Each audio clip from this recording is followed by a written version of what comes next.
بسم اللہ الرحمن الرحیم۔ السلام علیکم ورحمۃ اللہ وبرکاتہ۔ سلسلہ جہان رضا سیریز شرح ادا کے بخشش کی قسط نمبر 31 کے ساتھ حاضر ہوں۔ وہ جو کلام ہمارا شروع تھا اسی کلام کا اگلا شعر عرض کرتا ہوں۔ اعلیٰ حضرت امام اہل سنت مجدد دین و ملت فرماتے ہیں، نسیم کیوں نہ شمیم ان کی طیبہ سے لاتی، کہ صبح گل کو گریباں دریدہ ہونا تھا۔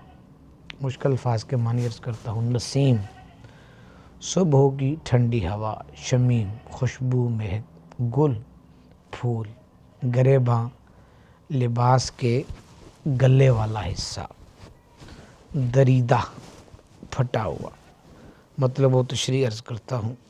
اعلیٰ حضرت امام اہل سنت فرماتے ہیں، صبح کے وقت چلنے والی ٹھنڈی ٹھنڈی ہوا جسے باد نسیم کہا جاتا ہے، ایک تو اپنی ہلکی ہلکی ٹھنڈک کی وجہ سے اچھی لگتی ہے، دوسرا یہ کہ اس کا منبع و سرچشمہ مدینہ منورہ ہے، جہاں سے وہ اپنے شانوں پر خوشبو لیے ہوئے سارے عالم میں پھیل جاتی ہے۔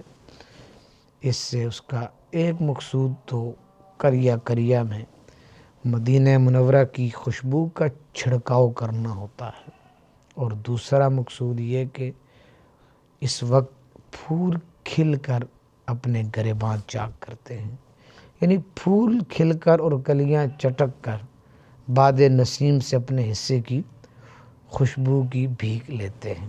شعر عرض کرنا چاہتا ہوں، وقت آخر ظہوری مہک جائے گا، ان کے دامن کی ٹھنڈی ہوا چاہیے، ہے کیوں مہکا مہکا چمن آج دل کا، مدینے سے ٹھنڈی ہوا آ رہی ہے، ایمان و محبت کے مہک جائیں گے گلشن، سرکار کے کوچے کی ہوا مانگ کے جانا، کلیوں نے بھی پھولوں نے بھی پھیلائے ہیں دامن، کچھ اپنے لیے بھی تو صبا مانگ کے جانا، کس کے آنے سے معطر ہے فضائے عالم، رقص میں آج ہر ایک جھونکا ہوا کا دیکھا، گرنے والے ہیں جتنے سنبھل جائیں گے، ان کے عشاق سن کر مچل جائیں گے، کملی والے کی زلفوں کی لے کر مہک، چل پڑی ہے ہوا جھومتے جھومتے، دل کے گلشن میں باد بہاری چلی، شاخ امید کی ہر کلی کھل گئی،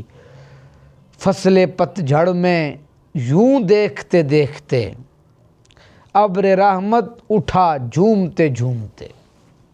اس کلام کا اگلا شعر عرض کرتا ہوں، ٹپکتا رنگ جنوں عشق شاہ مہر گل سے، رگے بہار کو نشتر رسیدہ ہونا تھا۔ مشکل الفاظ کے معنی عرض کرتا ہوں۔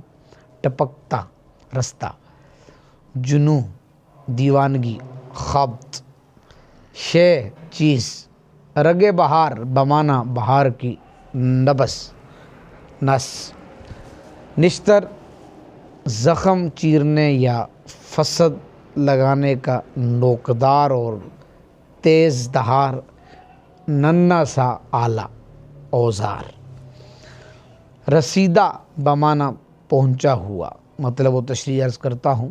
اعلیٰ حضرت فرماتے ہیں، رسول کریم صلی اللہ علیہ وسلم کے عشق میں ہر پھول سے وارفتگی و دیوانگی کا رنگ ٹپکتا ہے، اس لیے کہ موسم بہار کی رگ جاں میں جب عشق کا نشتر لگتا ہے تو اس سے پھول کھلنے لگتے ہیں، پھول کھلنے سے ہر طرف رنگینیاں پھیل جاتی ہیں۔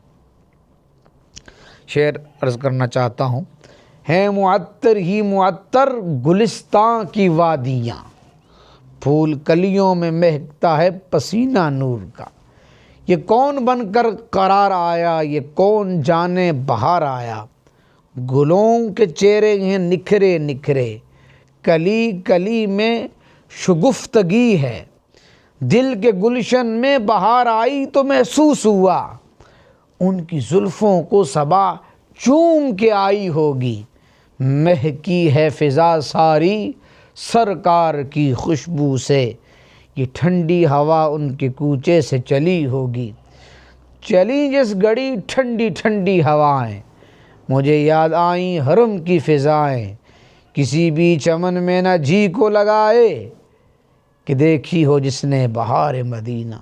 ہجر میں بھی تڑپنے کا ہے ایک مزہ، لیکن ان سے نہ رکھے خدا اب جدا، ان کا پیغام لائے مدینے سے جو، ایسی ٹھنڈی ہوا کی صدا خیر ہو۔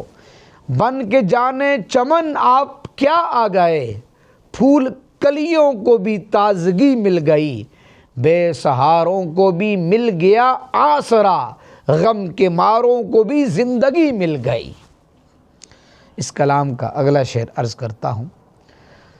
اعلیٰ حضرت فرماتے ہیں، بجا تھا عرش پہ خاک مزار پاک کو ناز، کہ تجھ سا عرش نشین آفریدہ ہونا تھا۔ مشکل الفاظ کے معنی عرض کرتا ہوں۔ عرش بمعنی تخت الہی، خاک مزار بمعنی قبر پاک کی مٹی، ناز بمعنی غرور، فخر، نخرہ، گھمنڈ، نشین بمعنی بیٹھنے والا، آرمیدہ بمعنی آرام کرنے والا۔ مطلب و تشریح عرض کرتا ہوں۔ اعلیٰ حضرت فرماتے ہیں، رسول کریم صلی اللہ علیہ وسلم کی قبر انور کی خاک پاک کا عرش معلیٰ پر ناز کرنا صحیح ہے، حق بجانب ہے، اس لیے کہ عرش پر آپ صلی اللہ علیہ وسلم نے نالین مبارک سمیت تشریف فرما ہونا تھا۔ آپ کے نالین پاک سے اسی حجرے کی خاک لپٹی ہوئی ہے، جس حجرے میں عرش پر جانے سے قبل آپ آرام فرماتے، اور ظاہری دنیا سے پردہ فرمانے کے بعد اسی حجرے مبارک میں آرام فرما ہیں۔ پئی آنکھیں دھڑکن سینے دی، چمدارو خاک مدینے دی، اس کرما والی دھرتی تے لائیاں سرکار نے تلیاں نے۔ اس کلام کا اگلا شعر عرض کرتا ہوں۔ گزرتے جان سے ایک شور یا حبیب کے ساتھ، فغاں کو نالائے حلق بریدہ ہونا تھا۔ مشکل الفاظ کے معنی عرض کرتا ہوں۔ گزرتے جان سے بمعنی مر جاتے، جان سے ہاتھ دھو بیٹھتے۔ ایک لفظ استعمال ہوا شور بمعنی جوش، فغاں بمعنی نالہ و فریاد، نالہ رونے کی آواز، حلق گردن گلا، بریدہ کٹا ہوا۔ مطلب و تشریح شعر کی عرض کرتا ہوں۔ اعلیٰ حضرت امام اہل سنت فرماتے ہیں،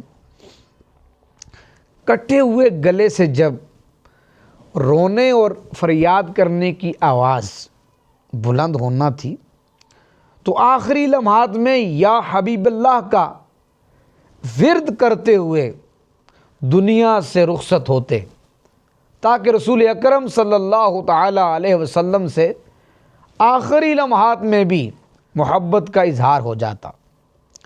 اس کلام کا اگلا شعر عرض کرتا ہوں۔ اعلیٰ حضرت فرماتے ہیں، میرے کریم گناہ زہر ہے مگر آخر، کوئی تو شہد شفاعت چشیدہ ہونا تھا۔ مشکل الفاظ کے معنی عرض کرتا ہوں۔ کریم بمعنی کرم فرمانے والے، گناہ بمعنی گناہ، زہر بمعنی جس کے کھانے سے موت واقع ہو جاتی ہے، آخر بمعنی انجام، شفاعت بمعنی سفارش، چشیدہ بمعنی چکھا ہوا۔ مطلب و تشریح عرض کرتا ہوں۔ اعلیٰ حضرت فرماتے ہیں، اے کریم آقا، یہ معنی کہ گناہ زہر ہے، اور ہم ہیں کہ جانتے بوجھتے پیے جا رہے ہیں، جیسے اس کے بد اثرات کی کوئی خبر نہیں، اس کے باوجود آپ کے ہاتھوں شفاعت کا شہد پینے کی تمنا اور امید رکھتے ہیں۔ آپ کی شفاعت کا سزاوار آخر کار کسی کو تو ہونا ہی تھا، تو کیوں نہ اس کرم فرمائی کے لائق یہ عیسیاں شہار ہوتا۔